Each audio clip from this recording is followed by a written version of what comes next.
central to every Buddhist tradition, Zen or Tibetan and Vajrayana Buddhism. I remember at one point hearing a very elaborate and wonderful set of teachings from Chogyam Trungpa Rinpoche, Tibetan Lama.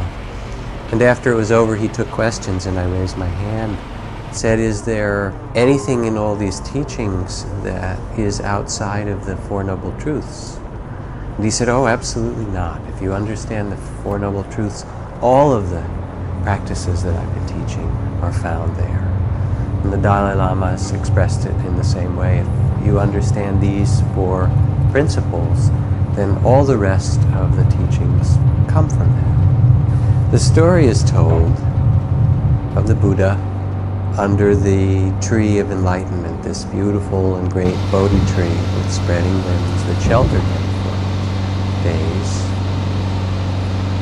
And finally, on the evening of his awakening, where he came to a place within himself of perfect poise, even when Mara, the god of evil and struggle, came and shot arrows and brought all of the weapons, the armies of Mara, the Buddha simply reached up and touched each of the arrows or spears with great compassion, and in that moment it turned to flower petals and fell around him at his feet.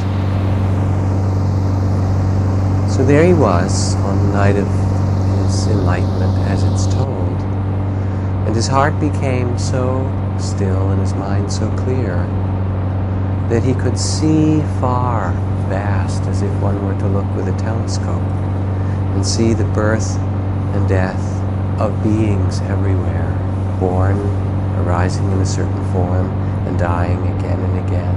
Beings like us who want to be happy, but often are doing the very things that create unhappiness. And this cycle of doing the things that create unhappiness, the cyclic way of being entangled in the world, is called samsara. And so it's said by the Buddha, inconceivable is the beginning of this cycle of samsara. Not to be discovered is any first beginning of beings who, obstructed by ignorance and ensnared by grasping, are hurrying and hastening through the rounds of rebirths. He looked and he saw all the ways that we entangle ourselves in our lives again and again and again. And then in seeing that, also discovered the possibility of freedom, of openness, of a tremendous letting go of all of that entanglement, and a release from those rounds of conflict and struggle. And he sat then in perfect peace and joy for a long time. He saw what creates the life that we experience. So that Zen Master Sansanim, sitting under the same Bodhi tree some years ago, wrote a poem. He said, once a great man sat under this tree and saw the morning star and became enlightened. He absolutely believed his eyes, his ears, his nose, his tongue, and body and mind. The sky is blue, the earth is brown. He saw life as it is and believed it directly. And so he became enlightened and freed from the cycles of birth and death. And then the Buddha, sitting in this great peace or joy, as the story goes, thought about teaching, how to teach this freedom, this peace, this joy. And he decided to teach it in the most direct and brave and straightforward fashion possible, which was called the lion's roar. So you might listen to these four noble truths for yourself and see if they're true or not. This is the straightforward teaching. You can look into yourself and your experience and see if they work for you. The first noble truth of the Buddha is called the truth of unsatisfactoriness or suffering or insecurity. The Buddha decided to start with this teaching so that he could lead people most directly to freedom. Rather than talking about joy and happiness and freedom, let's start where we're entangled and follow that thread till it leads us to freedom. The meaning of this first noble truth is that in this human existence, in this world, pain is unavoidable. It is a world of opposites, of gain and loss, of praise and blame, of birth and death, of pleasure and pain, of fame and disrepute. Doesn't it happen to all of us? It is the way that it works. So the first noble truth, what now is this truth of suffering, said the Buddha, or of unsatisfactoriness? Birth is suffering, decay is suffering, death is suffering, sorrow, lamentation, pain, grief and despair are suffering. Not to get desires is suffering. To lose what one has gotten is suffering. In short, grasping any of the groups of existence is suffering. It is part of our human condition.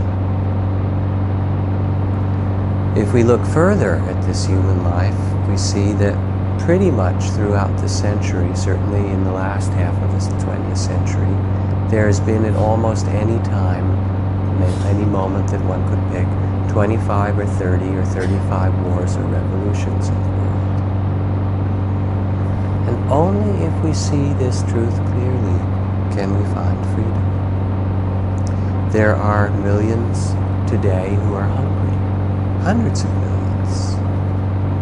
And yet 10% of the resources of the world that are spent on weapons could feed every hungry person. There are millions and millions of people sick today, as there are those who are hungry. Sick with diseases that we have cheap medicines for in many cases. In a third world slum, a mother cradles a whimpering infant in her arms. The child has diarrhea, the result of impure water, and is severely dehydrated. She will probably die within hours since the parents have no money for medical care. 3 older children, pale and thin, huddle together in the corner of their small shack. Several kilometers away, at the seaport, a new shipment of military trucks and weapons is being unloaded onto the docks. That's the scene. This is the human realm. But it's not just the human realm, it's all of the realms we can see. Zen Master Isa, who used to write these tiny little haiku poems about animals, he writes, "Don't kill that fly. Look, it's wringing its hands, it's wringing its feet." Sympathy for the struggles of every being, human and others. Only when we see this can we find freedom. And it's not just global hunger or conflict or war or starvation, but it's also personal. Sickness when it comes in our lives, loss, depression, competition, fear, confusion, struggle, anger, jealousy, hurt. Anybody in this room notice those experiences in your life? And even when things are beautiful, and they're there for a certain time, then what happens? They also will change. Suppose a man or a woman who was not blind beheld the many bubbles on the Ganges as they floated along, said the Buddha, and watched them and carefully examined them. And then after they had carefully examined them, they would appear to them as empty, unreal, fleeting, unsubstantial. In exactly the same way does the meditator or the practitioner behold all of the phenomena of this life, of body, feelings, perceptions, consciousness itself, whether those of the past, present, or future, far and near. They change like that.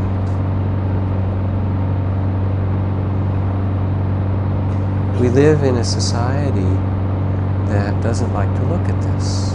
Even when we have pleasure, there's a little bit of suffering in the pleasure, isn't there? Because there's that thought that comes, how long is this going to last? How do I work it so I can keep it longer? How do I get more of it? And there's that grasping that comes in. It's like, again, the haiku from Zen Master Basho. He wrote, even in Kyoto, the most beautiful city in Japan, even in Kyoto, hearing the cuckoo's cry, I long for Kyoto. That is, even in the midst of having it, I watch it with my daughter. She has the ice cream that she wanted, and she says, oh, could I have some whipped cream for it too, please? Even in the midst of having it, or I want to eat it slowly because it's going to be gone so soon. You can understand that. And yet we live in a society which doesn't pay attention to that, which cuts us off from that. It's a culture, in some ways, someone called it a culture of pain management, right? Where we have enough air conditioning and heating and things to take care of us and makeup or whatever it happens to be, I don't know, that things will be okay. The problem, says Adrian Rich, the problem unstated till now is how to live in a damaged body in a world where pain is meant to be gagged, uncured, ungrieved over. The problem is to connect without hysteria the pain of anyone's body with the pain of the world's body. Because it is part of our body as we are part of the world. It is ours. In Sylvia Boorstein's new book, in some ways in the heart of this book, it's entitled That's Funny You Don't Look Buddhist, on being a faithful Jew and a passionate Buddhist, she kind of brings together these parts of her life. She speaks about the concentration camps and the Holocaust, the Second World War. And she describes her own experience visiting them and what she had to come to terms with. And after writing this, she went to pray to a temple. And it turned out that the day that she went was the day that's called Tisha B'Av.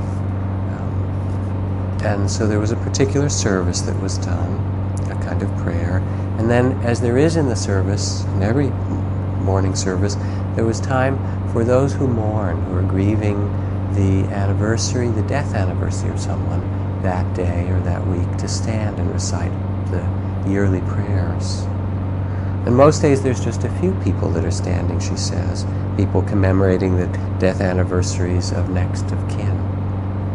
But I noticed on this day that most of the group remained standing.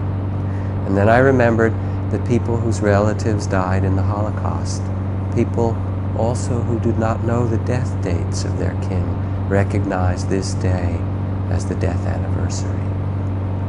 So my father-in-law, whose parents were shot and then buried in a mass grave in a forest outside of Ushta Podolsk in the Ukraine, said the prayer for them on this day, Tisha B'Av. And I looked at all the people who had remained standing, and I thought, can all these people be direct survivors? And then I realized that we all are, and I stood up too.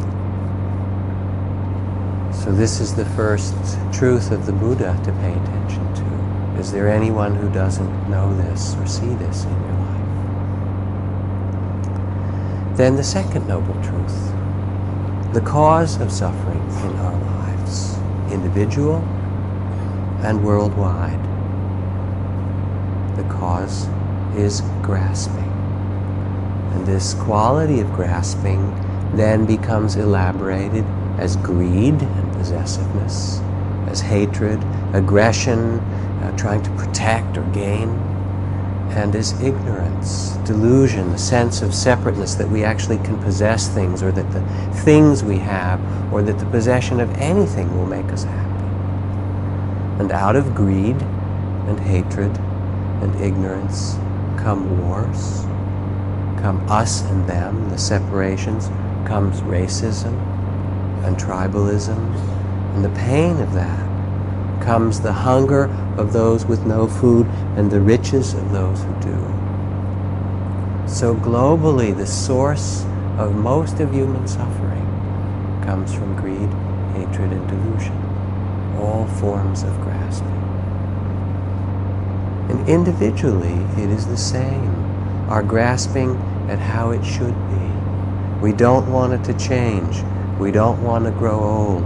We don't want to lose as well as gain. And to the extent that we grasp, we suffer. So my teacher Ajahn Chah used to wander around the monastery at times, and especially if somebody was struggling, he would come up to them and say, "Are you suffering today?" Perhaps they'd say no, and he said, "Oh, fine, enjoy the day." If they'd say yes, then he'd say, "Oh, must be very attached." Kind of look at them, not any judgment. It's fine to be attached if you want to suffer. It's just how it is. And we'd kind of walk away. It's that simple. It's also very practical. You can study it, this quality of grasping, in your life and in relationship to all the things that make up your life. Your children, your lovers, your money, parents, work, the ideals you have, in traffic, the way you think your body should be, the words you wish you could say or wish you didn't say. In any of these areas, notice how much grasping there is, and then notice the consequences of the grasping. The Buddha saw this very clearly on the night of enlightenment. The cause of suffering being grasping and craving. He said, "O house builder, thou art seen at last.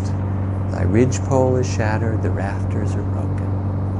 The ridgepole and rafters are craving and grasping. No longer shall you build this house of separateness, of sorrow. Now, to see this truth and understand this does not mean that we don't respond to the world or try to help. But deep down, the cause of suffering, if you get down to the gut level of what makes suffering, is grasping and trying to make it somehow the way we think that it should be. And then out of that grasping comes fear, manipulation, holding, aggression, rigidity. All those things arise. The more we cling, the more we suffer. Or so this noble truth would teach. Now, there are a number of different areas to begin to examine whether this is so in our life, the areas of grasping. To our senses in the world that they make up, of wanting this particular sight, or that sound, or this smell, or that taste, or this perception, or that feeling. My thoughts, my feelings, the way I want things to be. To the extent that we grasp at the senses and want them to register a particular experience, we can't be here for what is. We're not free. We're bound, struggling. Sometimes there's spoken of or taught a grasping for existence, how we should be, how things should last.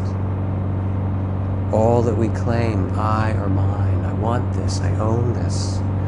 And this creates, or this comes from what's called the body of fear, this small sense of self, the grasping for existence, how my life is, all the thoughts about me and mine in my life.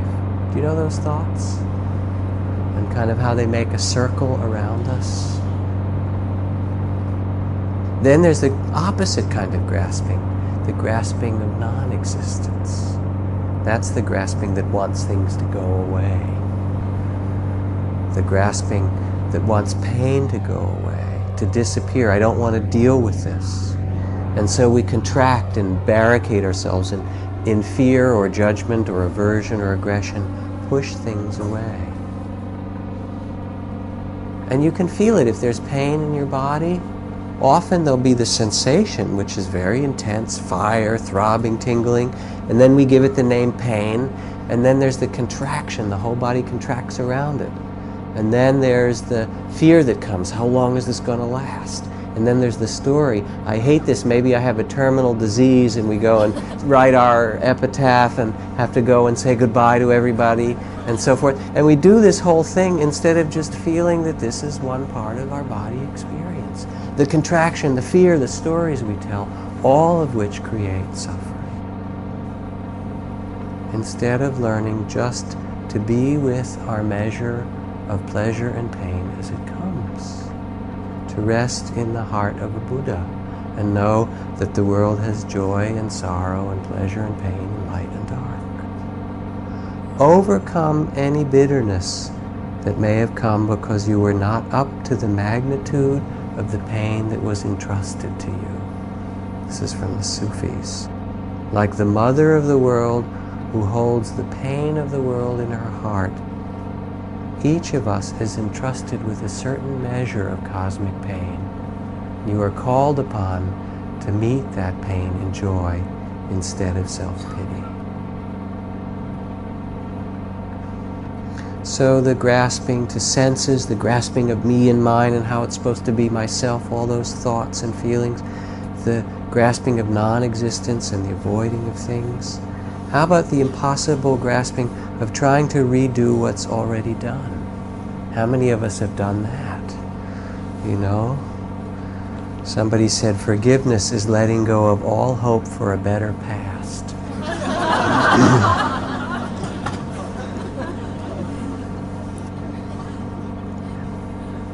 I don't mean, in speaking of grasping, a lack of commitment.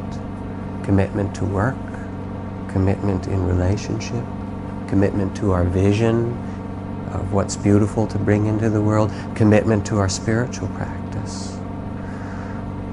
To live wisely requires a wise caring, a healthy attachment to one's children, a willingness to stay present and love again and again in the face of change and pain. But it's to act without grasping at the result.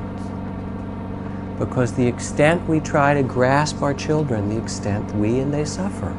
Notice it. The extent we try to control and grasp our partners. We can't even do with our own bodies or minds. You take care of it, you love it, you respect it, care for it, but we don't possess it. Instead, this is speaking of unclenching, of letting go, of ease, of embracing a freedom. Even chaos is okay. This is from Zhuangzi. He says, as regards the quietude of the sage, she is not quiet because quietness is said to be good. She is quiet because the multitude of things cannot disturb her heart. When water is still, one's face and eyebrows are reflected in it. A skilled carpenter uses it in a level to obtain measurement. If still water is so clear, how much more are the faculties of the unfettered and silent heart? The heart of a sage is her mirror of heaven and earth, in which all things are reflected. So to ungrasp is to let go and be with things as they are. First noble truth, the truth of change, unsatisfactoriness, suffering. Second truth, the cause globally and personally, the amount of grasping, the sense of possession that's false. The third noble truth, as the Buddha saw the suffering of the world, he also saw beings with but little dust in their eyes, who were on the verge of being able to understand.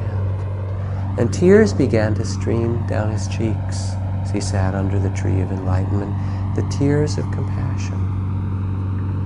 So he began to teach. It is possible, my friends, for the heart to be free, peaceful, loving in any circumstance. This is your birthright, your Buddha nature. And it's what we learn as we sit in meditation here in our practice. From Pema Chodron, wonderful teacher. The father of a 2-year-old talks about turning on the television and unexpectedly seeing the bombing of the federal building in Oklahoma City. He watched as the firemen carried the limp and bloody bodies of toddlers from the ruins of the daycare center on the building's first floor. He says that in the past he was able to distance himself from other people's suffering, but since he's become a father, things have changed.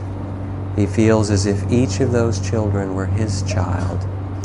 He feels the grief of all the parents as his own grief. This kinship with the suffering of others, this inability to continue to regard it from afar, is the discovery of our soft spot, the discovery of our Buddha nature, our noble, awakened heart. It is said to be present in all beings, just as butter is inherent in milk and oil is inherent in a sesame seed.